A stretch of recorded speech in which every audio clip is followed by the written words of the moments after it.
వచ్చే అసెంబ్లీ ఎన్నికలకు ముఖ్యమంత్రి రేవంత్ రెడ్డి కొడంగల్ కాకుండా మరో నియోజకవర్గం వెతుక్కుంటారని మాజీ మంత్రి కేటీఆర్ తెలిపారు.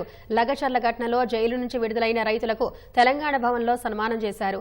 వారిపై కేసులు కొట్టేసే వరకు కోర్టులో పోరాడతామని కేటీఆర్ బీఆర్ఎస్ లీగల్ టీం తెలిపింది. గిరిజన రైతుల పక్షాన నిలిచినందుకు పట్నం నరేందర్ రెడ్డిపై ప్రభుత్వం అక్రమంగా కేసు పెట్టి 37 రోజులు జైలులో నిర్బంధించిందని విమర్శించారు.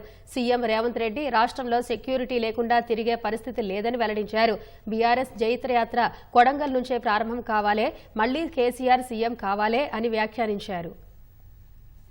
ఒక నిరంకుశ, ఒక మూర్ఖపు ప్రభుత్వ వైఖరికి వ్యతిరేకంగా చేసిన ఈ పోరాటం చరిత్రలో తప్పకుండా నిలిచిపోతుంది. ఈ రోజు న్యాయ వ్యవస్థ ద్వారా లభించిన ఈ విజయం ఏదైతే ఉందో ముమ్మాటికి ఇది కొడంగల్ రైతుల విజయం. కొడంగల్ రైతుల తరపున కొట్లాడిన బీఆర్ఎస్ పార్టీ విజయం. మా నరేందర్ రెడ్డి గారి పాత్రను తక్కువ చేయలేను.